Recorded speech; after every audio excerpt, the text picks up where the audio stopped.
Hello friends, welcome back to our new video. तो आशा करता हूँ आप लोग की बोर्ड एग्जाम की तैयारी अच्छी तरह से चल रही होगी।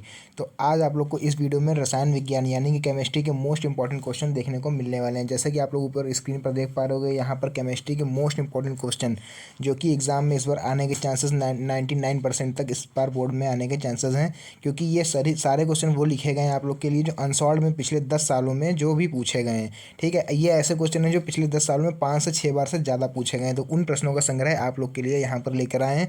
तो वीडियो को फुल एंड तक देखिएगा, वीडियो आप लोग के लिए अच्छा होने वाला है। तो चलिए अपनी वीडियो को हम जल्दी से स्टार्ट करते हैं।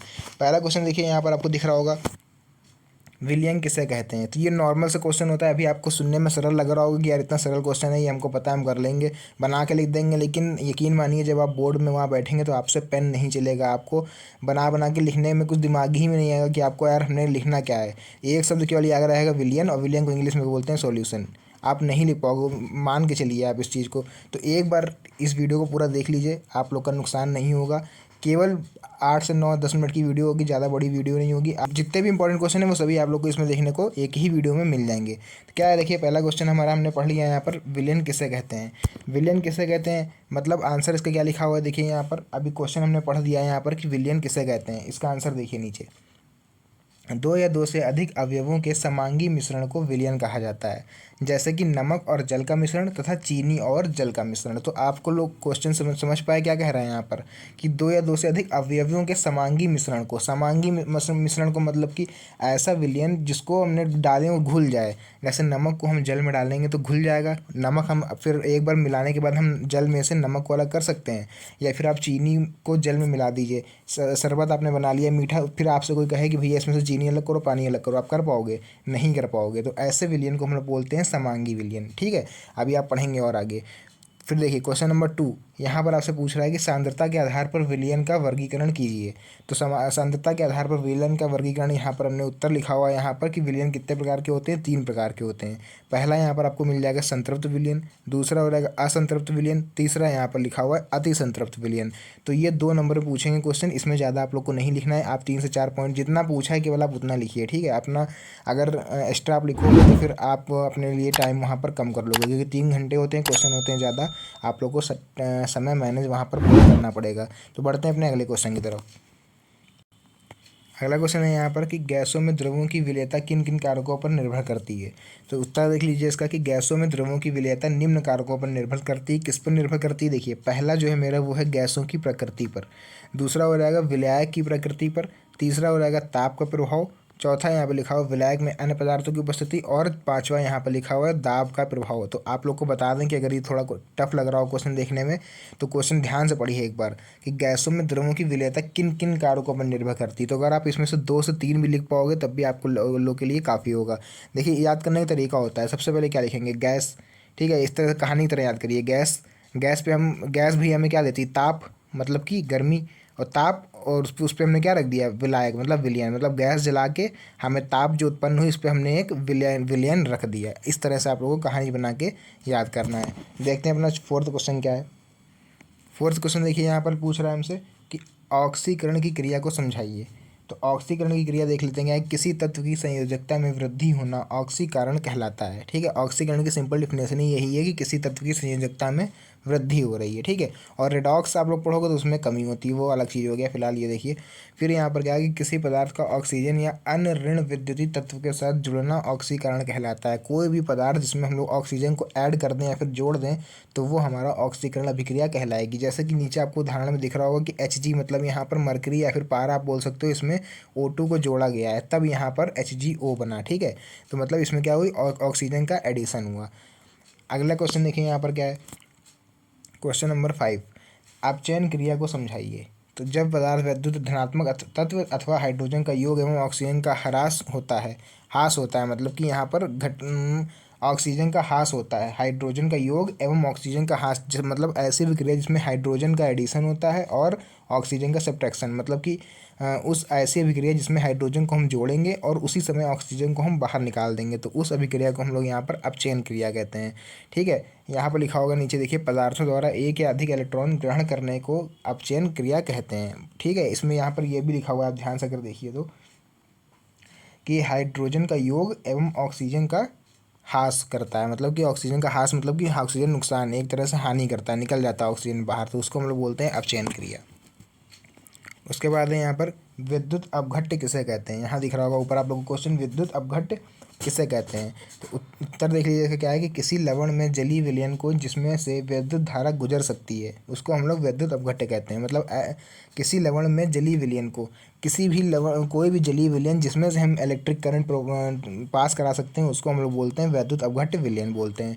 ठीक है, एक एक दो दो लाइन में क्वेश्चन लिखना है क्योंकि ये सभी क्वेश्चन जो आपको हैं 2-2 3-3 नंबर वाले क्वेश्चन देखने को मिल रहे हैं।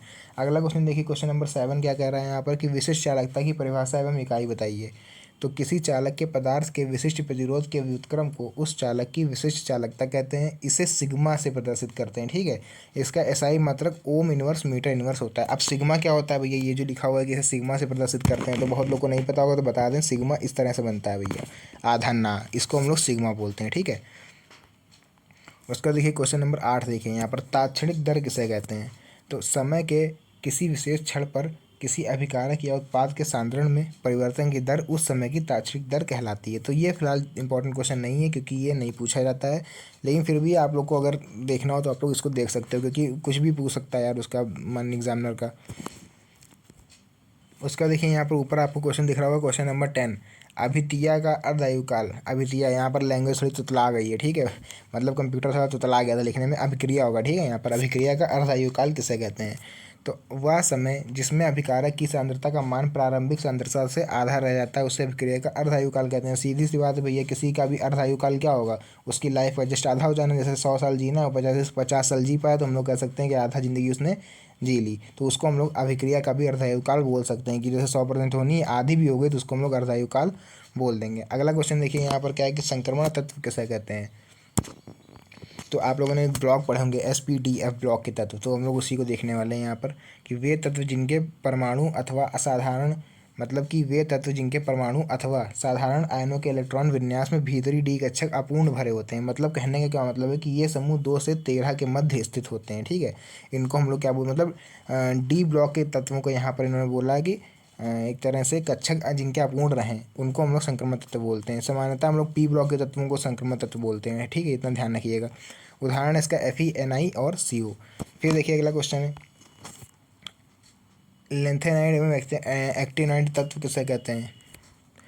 परमाणु संख्या 57 से 71 वाले तत्व ही लेंथेनॉइड कहलाते हैं तथा एक्टिनॉइड 15 रासायनिक तत्वों की श्रेणी होती है जो एक्टीनियम से लेकर लॉरेशियम तक आवर्त सारणी में पाए जाते हैं। एक्टिनॉइड आसानी से कॉम्प्लेक्स बना सकते हैं जबकि लेंथेनाइड आसानी से कॉम्प्लेक्स नहीं बना सकते हैं। तो ये लास्ट वाली लाइन बड़ी अच्छी लगी हमको, यही आप लोग याद रख लीजिएगा और एग्ज़ाम में यहीं पर लिख आइएगा। पहले तो लेंथेनाइड और एक्टिनाइड, ये क्वेश्चन बहुत ही इंपॉर्टेंट है और 2-3 सालों से लगातार पूछा जा रहा है, इसीलिए आप लोग को इसमें लिखा गया है ये। ठीक है, क्लियर हुआ। अब आगे बढ़ते हैं।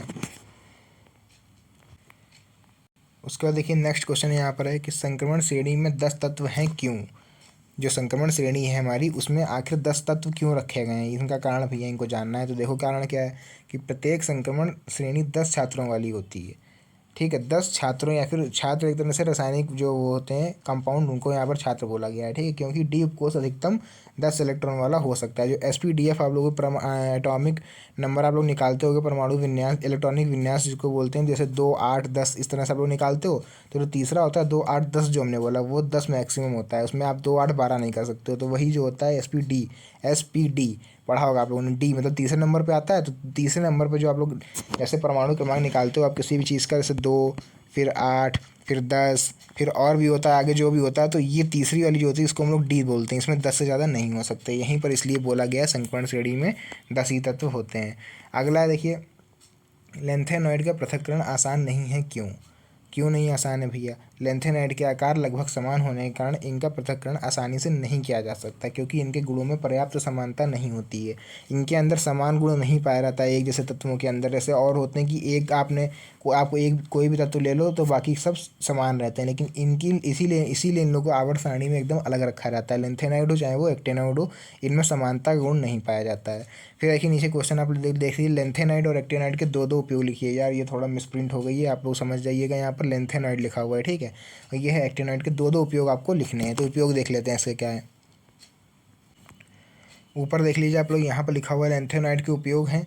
कौन कौन सा उपयोग है लेंथेनाइड के? 2, पहला है लैंथेनॉइड के मिश्र धातुओं का उपयोग स्टील और स्टेनलेस स्टील बनाने में किया जाता है। ठीक है, यहीं पर आप लोग को लिखना है लैंथेनॉइड का उपयोग। अब देखिए यहाँ पर हम जो एक्टिनॉइड का लिखना भूल गए, चलिए कोई बात नहीं, आपको नेक्स्ट वीडियो में मिल जाएगा। दूसरा क्या है, देखिए यहाँ पर संकुल यौगिक किसे कहते हैं। संकुल यौगिक क्या होते हैं भैया, ऐसे यौगिक यौगिक लिख दिया, बहुत ज़्यादा थोड़ा यहाँ पर टाइपिंग गलत हो गई थोड़ी, चलिए कोई देखते हैं फिर। ऐसे यौगिक जो किसी विलयन में जाने के पश्चात अपना अस्तित्व बनाए रखते हैं संकुल यौगिक कहलाते हैं। संकर लवण या फिर संकुल यौगिक इन यौगिकों में, अच्छा देखिए संकुल यौगिक क्या कहते हैं, उसकी डिफिनेशन आपको यहाँ से यहाँ तक मिलेगी। फिर यहाँ पर दो क्वेश्चन कंबाइंड हो गए हैं। संकर लवण ये आप लोग के लिए इंपॉर्टेंट नहीं है, इसलिए इसको हमने अलग लिख दिया था। ठीक है, आप लोग कहलाते हैं तक यहाँ तक केवल याद कर सकते हैं बस। एक एग्जाम्पल इसका लिख लीजिएगा यहाँ से, जैसे K4FeCN6। उसके बाद है कि कार्य धात्विक यौगिक किन्हें किन्हें कहते हैं। तो कार्य धात्विक यौगिक क्या होते हैं कि ऐसे यौगिक जिनमें कार्बनिक समूह का कार्बन परमाणु धातु से परमाणु अबंधित होता है, कार्य धात्विक यौगिक कहलाते हैं। इसकी छोटी सी डिफिनेशन आप लोग को लिख देनी है बस। उसके बाद देखिए जो न्यूमेरिकल वाले थे वो हमने स्किप कर दिए क्योंकि उसमें न्यूमेरिकल आप लोग को बताने पड़ेंगे, तो न्यूमेरिकल थोड़ी लॉन्ग वीडियो रहेगी, इसलिए उनको हमने नेक्स्ट वीडियो में शिफ्ट कर दिया। तो आपको आने वाली वीडियो में केमिस्ट्री के जो बेहतरीन न्यूमेरिकल होंगे वो आप लोग को वहाँ पर देखने को मिल जाएंगे। ठीक है, फिलहाल देखते हैं यहाँ पर कि समपराश्रयी विलयन क्या होता है। तो वे दो विलयन जिन्हें अर्धपारगम्य झिल्ली से पृथक करने पर परासरण नहीं होता है, इन्हें हम लोग यहाँ पर समपराश्रयी विलयन कहते हैं। इन विलयों का परासरण दाब समान होता है। ठीक है, ज़्यादा इसमें डीपली नहीं जा रहे हैं क्योंकि टाइम आप लोग के पास भी नहीं है, मुश्किल से बहुत 20-22 दिन बचे हैं एग्जाम के लिए, इसलिए ऊपर ऊपर इसको पढ़ते हुए चलते हैं। फिर है यहाँ पर कि संक्षारण किसे कहते हैं। तो संक्षारण देखिए किसे कहते हैं कि जब कोई धातु अपने आसपास अम्ल, नमी आदि के संपर्क में आती है तो उसकी चमक धीरे धीरे समाप्त होने लगती है। इस क्रिया को संक्षारण कहते हैं। संक्षारण एक तरह से धीरे धीरे नष्ट होना, जैसे स्लो पॉइजन का काम करता है ये। ठीक है, कि किसी धातु पे आप उसको लगा दीजिए कोई एसिड, तो वो धीरे धीरे जैसे दीमक होती है, लकड़ी उखाती है धीरे धीरे करके, तो वही संक्षारण होती है। एक तरह से वो हम लोग क्रिया जो होती है उसको हम संक्षारण की क्रिया समझ सकते हैं कि किसी भी चीज़ में चिपक के उसको धीरे धीरे धीरे धीरे धीरे धीरे करके नष्ट कर देना। अगला देखिए नीचे आपको दिख रहा होगा यहाँ पर कि वेग निर्धारक पद क्या होते हैं। तो वेग निर्धारक पद क्या होते हैं कि कुछ रासायनिक अभिक्रियाएँ एक से अधिक पदों में संपन्न होती हैं, मतलब एक से ज़्यादा लाइन अभिक्रिया की दर का निर्धारण सबसे धीमी गति से होने वाली पद द्वारा होता है। देखिए कई रिएक्शन आप लोगों ने देखी होंगी कि एक लाइन में ख़त्म नहीं हुई, आपने मतलब इधर इधर कुछ लिखा पूरा H2O फलाना जो भी अपने लिखते हो Cl वगैरह बेंजीन, उसके फिर एरो बना के आपने इधर कुछ लिखा नहीं ख़त्म हुई, फिर आपने नीचे लिखा तब भी नहीं ख़त्म हुई, फिर नीचे लिखा तब भी नहीं ख़त्म हुई, मतलब एक से अधिक पदों में संपन्न हो उसको हम लोग यहाँ पर वेग निर्धारक पद बोलेंगे। देखिए अगला क्वेश्चन है कि द्विक लवण किन्हें कहते हैं। द्विक लवण क्या होते हैं, देखिए द्विक लवण मतलब कि डबल सॉइल, ये योगशील यौगिक होते हैं जो जलीय विलयन बनाने पर अपने संगठित आयनों में टूट जाते हैं। द्विक लवण के सभी संगठन, मेन जो इसका होता है वो आपको यहाँ पर एग्जांपल लिखने होते हैं। एग्जांपल इसके याद करिए कि फेरस अमोनियम सल्फेट मतलब कि FeSO4NH42SO4.6H2O, और एक होता है इसका पोटास एलम। पोटास एलम बोले तो फिटकरी, याद रखिएगा। पूछता है किसी एक द्विक लवण का नाम लिखिए तो आपको वहाँ पर फिटकरी लिख के आनी है। ठीक है, फिटकरी या फिर फेरस अमोनियम सल्फेट। बस आज की वीडियो को हम लोग यहीं पर एंड करते हैं क्योंकि टाइम नहीं बच रहा है, तो आप लोग के लिए अगली वीडियो भी बनानी है क्योंकि अगली वीडियो बहुत ही ज़्यादा इंपॉर्टेंट है आप लोग के लिए, इसलिए उसको अभी से बनाना पड़ेगा तब जाके कहीं वो कल तक बन पाएगी। तो मिलते हैं नेक्स्ट वीडियो में बहुत ही जल्दी, तब तक के लिए धन्यवाद and best of luck for your exam. Thank you.